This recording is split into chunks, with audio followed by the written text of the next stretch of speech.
It always feels like we're running into these limitations in the digital world, doesn't it? I mean, even when it comes to something as basic as the symbols we use.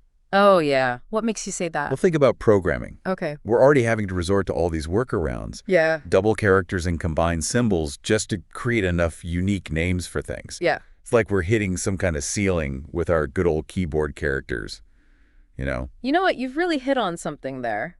It's this weird paradox, right? On the one hand, our digital capabilities have just exploded. But at the same time, that fundamental symbolic toolkit we use within them, it's still pretty much stuck in the same old rut. Exactly. And it got me thinking, what if instead of always trying to come up with brand new abstract shapes, we look back a bit? Back. Yeah, like way back. Could we maybe tap into those incredibly rich symbol systems that already exist in ancient languages? I know it sounds a little out there. I'll admit, it's not the first place my mind goes. Right. But think about it. You're always so quick to pick up new information. And you love those aha moments, those flashes of insight. Well, who doesn't? Right. So the idea of repurposing these really well-developed, historically significant symbols, it starts to become pretty compelling. You're right, it does shift your perspective on what progress even means. Maybe it's not always about inventing something totally new from scratch. Maybe it's also about recognizing and adapting existing ingenuity. Kind of elegant in a way, wouldn't you say? Absolutely. And speaking of elegant solutions, there's this fascinating YouTube video that dives right into this very concept. It's from the Pages and Beyond channel. The title's a little bit of a mouthful, but stick with me. Okay. It's called Vorschlag. Zeichen aus früheren Sprachen in neuen Entwicklungswerkzeugen verwenden. Wow. Yeah, it's German. For those of us who don't speak the language, it translates to proposal, using characters from earlier languages in new development tools. Yeah, well, the title's a bit dry, but the content is anything but. In this deep dive, our mission is to crack open this video, really unpack those arguments, and explore some of the specific examples it throws out there. Sounds like a plan. I'm always up for a good provocation. Okay, so let's jump in. The video starts by making this really interesting point. It says that while the digital age, it's kind of overcome the practical issues of using these complex writing systems, like hieroglyphs, for everyday communication at least. Oh, yeah, I can see that. Like the whole clunky writing process is gone. We've got digital input methods now. Exactly. But there's a catch. The internal workings of our digital tools, they face a different kind of symbolic constraint. Constraint? How so? Well, we're talking about programming languages, software development kits, even the interfaces of our applications. They all kind of operate within this limited universe of symbols. Ah, I see what you're getting at. Just because we can now effortlessly type out a ton of different scripts for general communication, it doesn't mean we've suddenly got this endless supply of symbols for those more specialized languages that actually power our digital world. Bingo. And here's where the video really grabbed me. Its central argument is that instead of constantly racking our brains trying to create entirely new symbols for these technical tools, what if we just use characters that already exist in older languages? Interesting. And there's this really thought-provoking layer to it. The video suggests that choosing existing symbols, it isn't a lack of creativity. It's more like a way of connecting with past generations, like a nod to their intellectual achievements, almost like we're building a symbolic bridge across time. I like that. It's a very different way of looking at it. Innovation doesn't always have to mean something entirely unprecedented. Maybe it can also mean recognizing, appreciating, and thoughtfully repurposing the intellectual legacy of, those who came before us. Couldn't have said it better myself. And the first ancient language the video zooms in on is Old Persian cuneiform. Now, this isn't your typical alphabet with separate letters for each sound. Oh, so what is it then?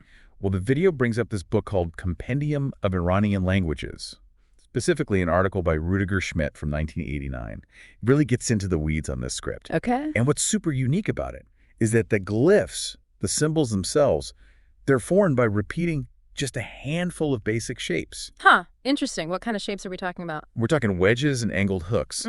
So you've got this system that might seem super complex at first glance, but under the hood, it's built on this surprisingly small set of fundamental components. That's pretty remarkable, that kind of modularity. It shows you that even these seemingly intricate writing systems can be grounded in logic and efficiency. It's not just a random jumble of symbols. There's real structure there. Totally. Yeah. And this is where things get really exciting. The video points out that some of these old Persian cuneiform signs actually look a lot like symbols we use in modern programming. No way. Really? Yeah. For example, they highlight a sign that looks a whole lot like an equals sign, mashed up with a question mark. An equal sign and a question mark. Yep, together. And you know what? That's a combo you actually see quite often in coding. It's one of those moments where you look at this ancient script and you're like, wait a minute, that looks weirdly familiar. That visual connection is definitely intriguing. Makes you think, are there certain visual patterns or combinations that just naturally lend themselves to representing certain logical or relational concepts, like across different cultures and historical periods? Is it pure coincidence, or is there something deeper going on? Right. And get this, the video even mentions that many of these old Persian cuneiform signs were actually incorporated into Unicode back in 2005. No kidding. So they're already in there. Yeah, in an adapted form, of course. But the point is, this idea of using them in modern development, Yeah. it's not just pie in the sky.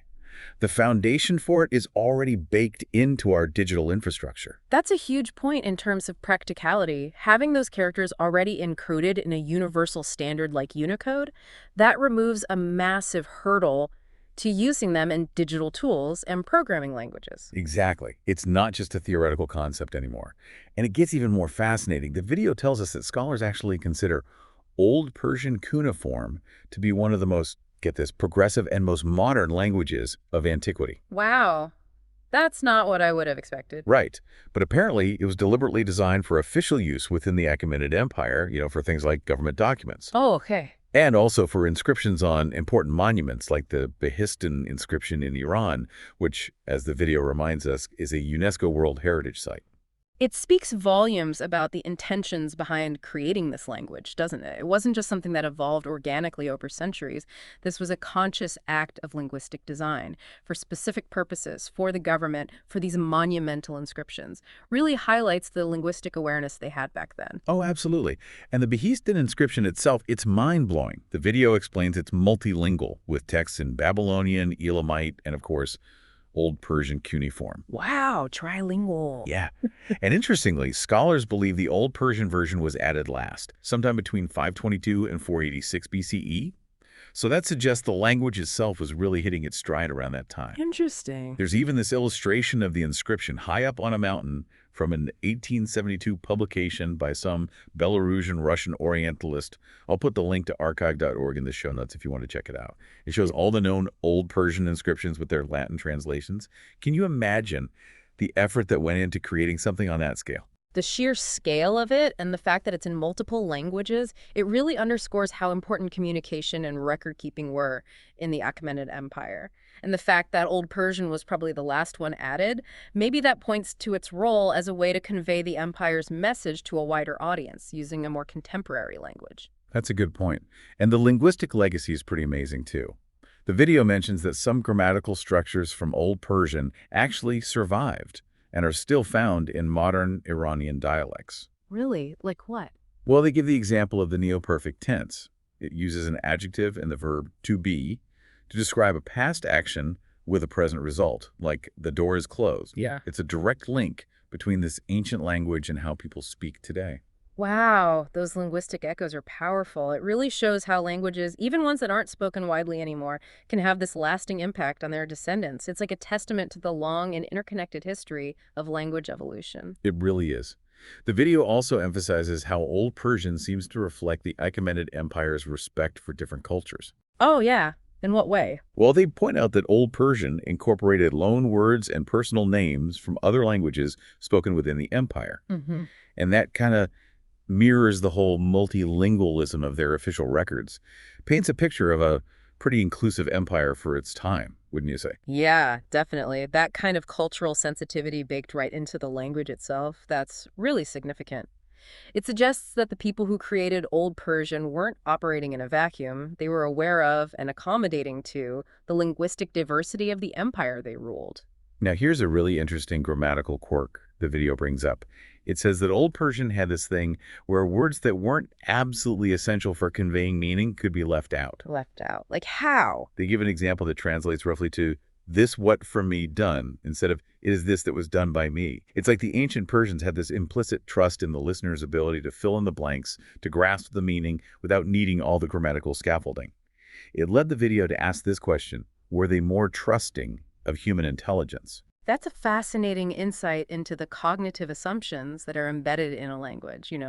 Leaving out those seemingly redundant elements implies a reliance on shared context and maybe a focus on conveying the core information. Makes you think about how much redundancy we build into our modern communication, both in everyday language and even in the syntax of programming languages. It really does. And here's another curveball. The video mentions that there's no clear-cut, written-down set of rules for using Old Persian cuneiform, like a formal grammar. No formal grammar. How did they know how to use it then? It's a bit of a mystery. Maybe it was just assumed knowledge within the Old Persian state. Or maybe they had strong oral traditions that guided its use. Either way, it's not what we would expect. So was it just a free-for-all then? Well, not exactly. But the video does give an example of a single word having a whopping 72 possible readings, and many of the inscriptions that have survived can be interpreted in multiple ways. It adds this whole layer of mystery and complexity to our understanding of the language. The lack of a fixed grammar, the possibility of multiple interpretations, it really adds another dimension to Old Persian cuneiform. It suggests a reliance on shared cultural understanding and context among the people who used it. Makes you think about the balance between explicit rules and implicit understanding in any system of communication. For sure. So Old Persian cuneiform is clearly a goldmine of interesting stuff. But the video reminds us it's not the only ancient language with potential.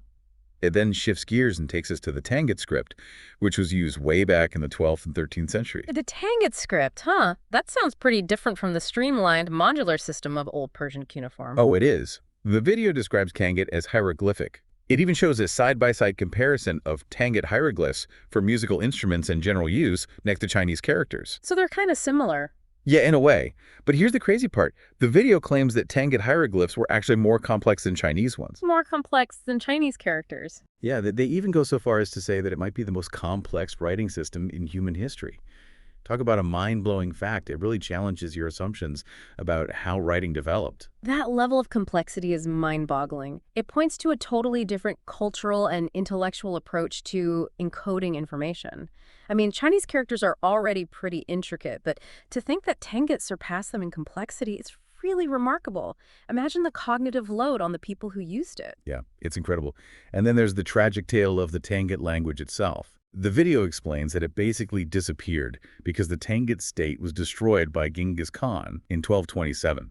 Somewhat ironically, the video notes, Genghis Khan died soon after. It's a sobering reminder of how fragile languages and the cultural knowledge they carry can be in the face of history's ups and downs. The loss of the Tangut language and its intricate script, it's a real loss for our understanding of human history and linguistic diversity. It underscores the profound impact that historical events can have on the survival and transmission of knowledge. It does. Now, the video acknowledges that trying to adopt these insanely complex glyphs today would be, well, a challenge. I mean, think about it. 6,000 standard hieroglyphs and another 3,000 simplified shorthand versions. That's a learning curve that would make even the most dedicated programmer break out in a cold sweat. No kidding. That sheer number of unique symbols, it would be a huge barrier to using it in modern contexts, especially when you consider the relatively small and standardized character sets we use in most digital tools and programming languages. Totally. But then the video throws out this wild statistic. The Tangut people back then, they actually mastered all 6,000 standard and 3,000 shorthand hieroglyphs. It really makes you pause and reconsider the intellectual capabilities of past generations and maybe some of the limits we impose on ourselves today. It definitely challenges our modern assumptions about cognitive limits, about how much we can learn and memorize. It suggests that with the right cultural context, the right motivation, maybe different educational approaches, humans are capable of mastering incredibly complex systems. Absolutely. So wrapping up, the video's main message isn't that we should all ditch our current tools and start coding in Old Persian cuneiform or Tangut tomorrow. Right, that would be a bit much. Yeah. Instead, it's this powerful idea that innovation, it doesn't always have to mean coming up with something entirely new. Sometimes it's about looking back, reassessing, and finding creative ways to use the brilliant creations of those who came before us. It's a crucial point. It broadens our understanding of what innovation can be. It encourages us to look at the vast well of human ingenuity throughout history, even in forms that we might not immediately see as relevant to our modern challenges. It's like those aha moments you love, but on a historical scale. And it leaves me with this question for you. Going beyond the specific symbols themselves, do you think exploring the principles behind these ancient writing systems, like their underlying logic, their grammatical structures, even their cultural context, could that offer us fresh perspectives on how we structure information and commands in our digital tools today? Maybe there are hidden gems of wisdom in how those ancient cultures organized and conveyed complex ideas? That's a really intriguing question. Exploring the design philosophies and even the cognitive demands of those ancient scripts could spark some totally new ideas about information architecture, user interface design, maybe even the fundamental structure of programming languages. Who knows what we might find? Exactly. And on that note, we hope this deep dive into the Pages and Beyond video and the fascinating world of ancient scripts has given you some valuable and thought-provoking insights. It's a good reminder that sometimes the most innovative ideas aren't brand new. They're just waiting to be rediscovered and reimagined for a new age.